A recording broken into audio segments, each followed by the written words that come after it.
My son didn't even look at me when he said it. He was standing at the kitchen counter, pouring himself a glass of orange juice like it was any other Tuesday morning, and he said, "Mom, I think it's time we talked about your situation." That word. Situation, like I was a pothole that needed filling. I was 69 years old, sitting at the kitchen table of what used to be my home. The house my late husband and I had bought together 31 years ago, the house where I raised 2 children, planted a rose garden, and learned how to make pie crust from scratch. And my son was standing there in his pressed shirt, talking about my situation. His wife came in from the hallway holding a folder. That's when I knew they had planned this. "We've looked into some really lovely options," she said, setting the folder in front of me like she was presenting a business proposal. Inside were brochures, senior living communities, independent living, a few with the word assisted in the title. One of them was 3 states away. My son finally looked at me. "The house is just too big for one person," he said. "And we need to think practically." I didn't cry. I remember being surprised by that. I just looked at the folder, then looked at him. This boy I had driven to baseball practice for 6 years. This boy I had sat up with through a 104-degree fever when he was 7, and I was so scared I prayed out loud in the bathroom so he wouldn't hear me. And I thought, who taught you to do this? I knew the answer. She had. And honestly, that wasn't even the worst part. The worst part was that I had seen it coming and I didn't leave before they pushed me out. My husband died in the spring of 2021. 31 years of marriage, and then a Tuesday afternoon phone call from the hospital, and the word massive, and the word didn't, and I drove home somehow and sat in the driveway for 45 minutes, because I couldn't figure out how to get out of the car. His name was Albert. He was a quiet man who laughed easily and kept a jar of peanut butter in his desk drawer and always remembered the names of waiters and the birthdays of people he hadn't seen in years. When he died, the house didn't feel empty exactly. It felt like a room where someone had turned off a sound you hadn't noticed until it was gone. We had 2 children, my son, who I will call by what he was to me then, the one I had believed in, and my daughter, who lived in Cincinnati with her husband and 2 boys, who called every Sunday and always asked the right questions. In the months after Albert died, my son and his wife moved into the house. That was my mistake, though I didn't see it that way at the time. I thought I was being practical. The house was large, I was alone, and they had been renting an apartment that wasn't suited for the baby they were expecting. It seemed like the kind of thing families did. It seemed like what Albert would have wanted. They moved in that August. By October, his wife had repainted the living room a color she called grage without asking me, and my rose garden had been replaced with what she described as low-maintenance native plantings. I said nothing. I told myself I was adjusting. I told myself grief makes you oversensitive. By the following spring, I had gradually moved myself into the back bedroom, the smallest one, the one that had been a guest room for 20 years. I'm not entirely sure how it happened. It was a series of small accommodations, each one reasonable on its own. She needed the master closet for the nursery overflow. I didn't sleep well near the streetlight anyway. The back room was quieter. That fall, over dinner, my son told me that the property taxes had gone up and that the cost of maintaining the house was becoming significant. And did I know that if we sold, with the market where it was, I would walk away with enough to live very comfortably? He used the word comfortably 3 times in that conversation. His wife nodded along and called the brochure communities really vibrant places. I said I needed time to think about it. They gave me 6 weeks. Then came the folder on the kitchen table. "We need to think practically," my son said. I looked at the brochure on top. Sunshine Glen, it was called. The photograph showed a woman about my age sitting on a bench in a garden, smiling at nothing, alone. "All right," I said, "I'll figure something out." I didn't know, sitting there, that the thing I was about to figure out would change everything. I didn't know that 3 weeks later I would be sitting in a law office on the 4th floor of a building on Morrison Street, listening to a man I had never met tell me something that made the whole room go strange and quiet around the edges. But I'm getting ahead of myself. I took a room at the extended stay off Route 9. It was $219 a week, which I knew I couldn't sustain, but I needed somewhere to think. The room had a small window that looked at the parking garage and a coffee maker with a cracked handle and a lamp that flickered when trucks drove past. I kept my good coat on the hook by the door and my photographs in a shoebox under the bed, and I told myself this was temporary. I had $11,400 in a savings account that was mine and mine alone. Money I had earned doing bookkeeping for a local dentist's office for 8 years after the kids were grown. Albert had always insisted I keep it separate. "That's yours," he used to say. "That has nothing to do with the household." I used to tease him about being old-fashioned. Now I understood. My daughter called the morning after I left. She had talked to her brother. She was furious in the controlled, quiet way that people who have learned to manage their emotions are furious.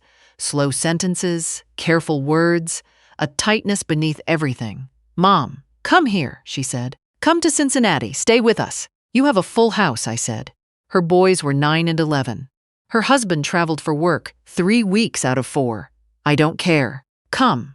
I told her I needed a few weeks. That wasn't entirely honest. What I needed was to not feel like a problem being passed from one child to another. I was 69 years old. I had managed a household and raised 2 people and kept meticulous financial records for a dental practice for nearly a decade. I was not ready to become a guest room situation. So I stayed in the extended stay, and I made instant coffee with the cracked coffee maker, and I went for walks in the morning when the air was still cool, and I let myself be angry. Not frantic, not desperate, just angry. There is a useful kind of anger that doesn't destroy, it clarifies. I let it do that. I had been walking for about 2 weeks when I came home to find a note that had been slipped under my door.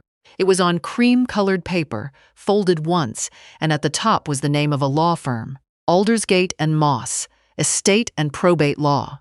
The note said, "Mrs. Cecilia Fontaine, we believe we may have information relevant to you regarding the estate of Mr. Theodore Fontaine. Please contact our office at your earliest convenience. The matter is time-sensitive." I sat down on the edge of the bed and read it 3 times. Theodore Fontaine was my first husband. We had been married for 4 years in the late 1970s, young and optimistic and completely unsuited to each other in the way that people who get married at 22 sometimes are. We separated in 1981. The divorce was finalized the following year. I had not spoken to Theodore Fontaine in over 40 years. I had believed for the past 6 years that he was dead. I called the number on the note the next morning. The man who answered was measured and precise the way lawyers often are when they're carrying information they know will matter to you. "Can you come in?" he said. I could. The office was on the 4th floor of a building downtown, the kind of office with real wood on the walls and a receptionist who offered you water in a glass, not a paper cup. The attorney who handled the meeting was a younger man, careful in his manner. With reading glasses he kept setting down and picking up again. He told me that Theodore Fontaine had died 8 months ago in Flagstaff, Arizona.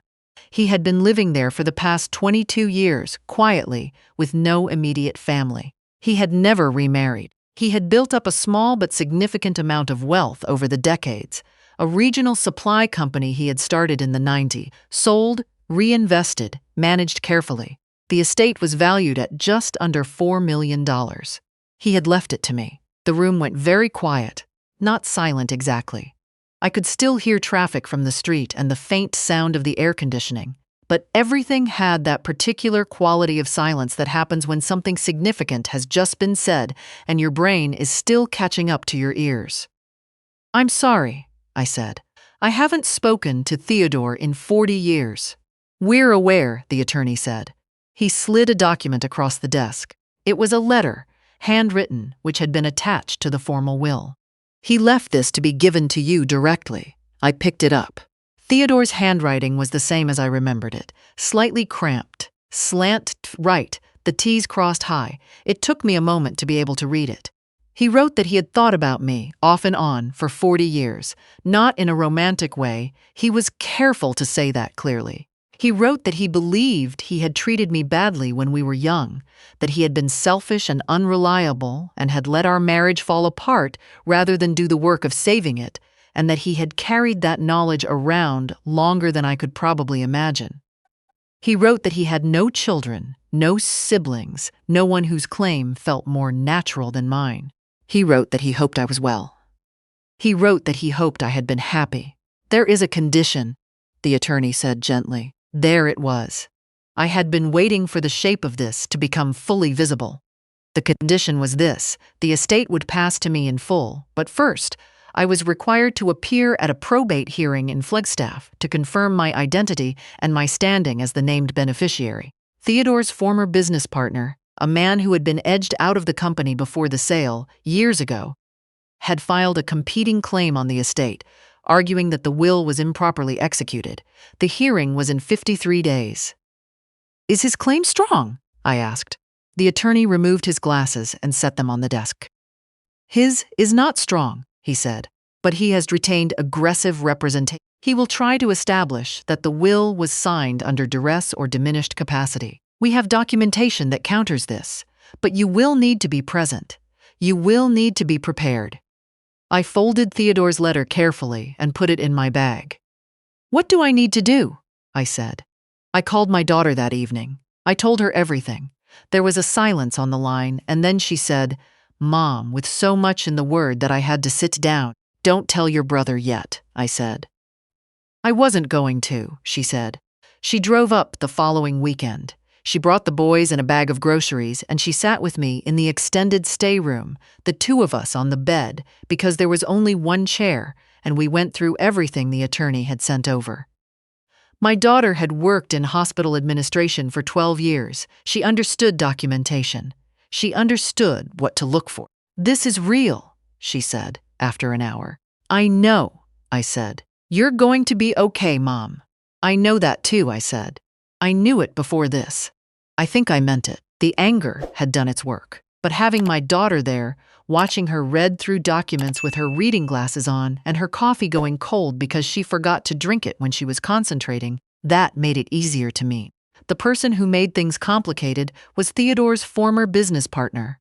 I'll call him what he was, the one who wanted what wasn't his. He had been Theodore's partner in the early years of the supply company. Theodore had bought him out in 1997 after a disagreement about the direction of the business. By all accounts, and the attorney had accounts, the buyout was fair and properly documented. The man had taken his share and moved on. 26 years had passed.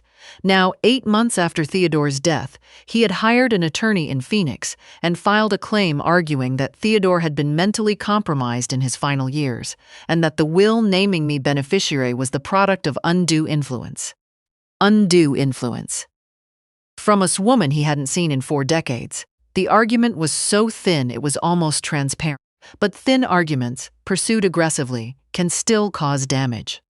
The attorney in Phoenix began sending document requests. He claimed there were communications between Theodore and me in the years before his death, letters, emails, that suggested a conspiracy to defraud the estate. He asked for my financial records. He retained an investigator who, I was later told, had made inquiries about me to people in my town. To my former employer, to a neighbor, to someone at the church I attended. I found out about the investigator from my former employer. The dentist I had worked for called me himself. He was a kind man, the sort who still kept paper appointment books as backup and offered patients magazines that were only 6 months old. He said a man had come by the office asking questions, claiming to be doing a background check for a financial institution. He had asked whether I was reliable, whether I had ever handled money improperly, whether my departure from the position had been voluntary. I told him you were the best bookkeeper I'd ever had and that I'd been sorry to lose you when you retired. The dentist said. I also told him that if anyone was calling about you for anything other than a glowing reference, they were wasting their time. I thanked him. After I hung up, I sat with the phone in my lap for a long time. This man, this stranger with a thin legal claim and an aggressive attorney, was trying to build a portrait of me as someone untrustworthy. He was 61 days too late, sitting across from a woman who had kept every bank statement for 20 years and could account for every dollar she had ever spent. I called my attorney and told him about the investigator. He was not surprised. He told me to document everything. I already had. The hearing in Flagstaff was scheduled for a Thursday in October. My daughter drove with me. We left early in the morning, stopped for coffee outside of Albuquerque, and arrived the night before so I could sleep and be rested. The opposing attorney was younger than I expected, mid-30s, the kind of confident that comes from having won on aggression before. He had a tablet on the table in front of him and a stack of folders and the practiced air of someone who intended to make the day difficult. His client sat beside him, a man in his late 60s, heavier than he probably used to be, with the slightly aggrieved look of someone who has spent decades nursing a grievance. He didn't look at me when I walked in. That told me something. The hearing lasted most of the morning. The opposing attorney submitted several documents he claimed established an improper relationship between Theodore and me. He suggested that Theodore, in the last year of his life, had been susceptible to manipulation, and that my reappearance in his life, which I was hearing described in a way that suggested I had reappeared at all, which I had not, represented an attempt to influence a vulnerable man.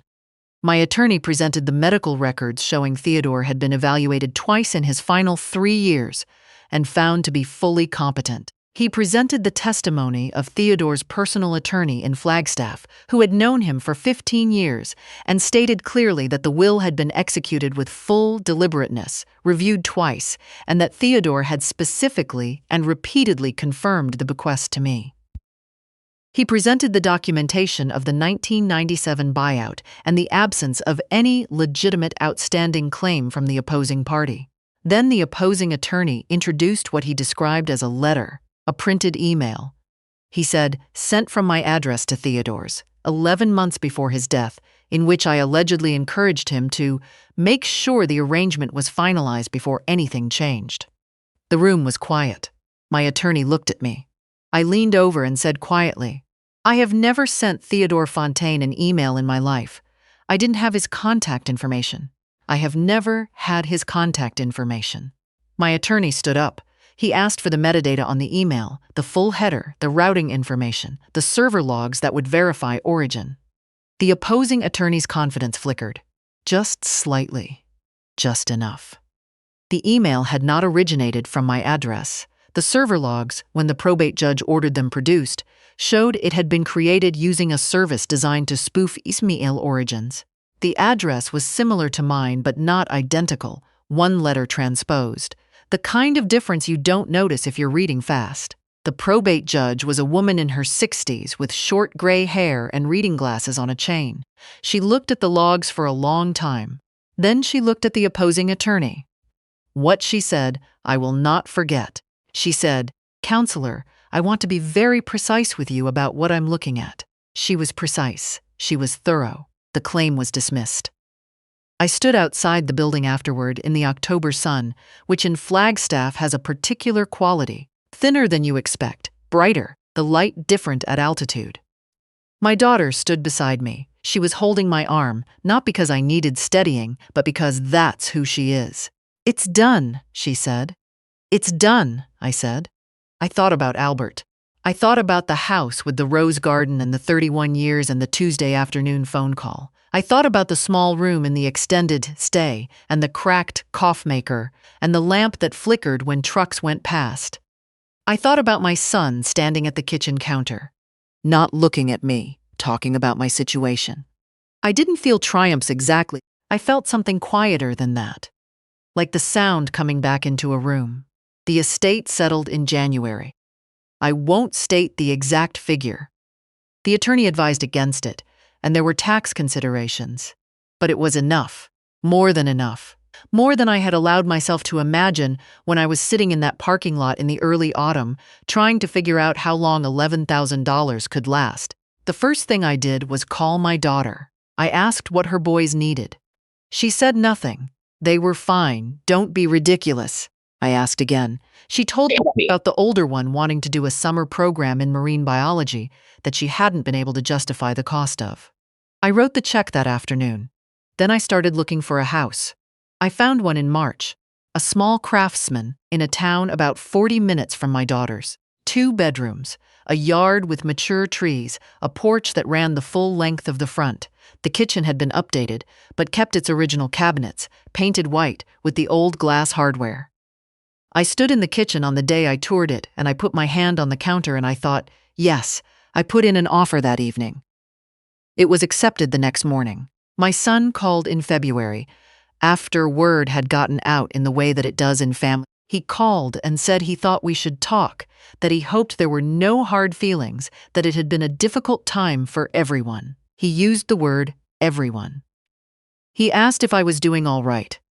I told him I was doing very well, thank you. I told him I had found a place I was happy with. I kept my voice even and warm, the way you do when you have decided not to carry something anymore, but you haven't forgotten it. He asked if we could have dinner sometime.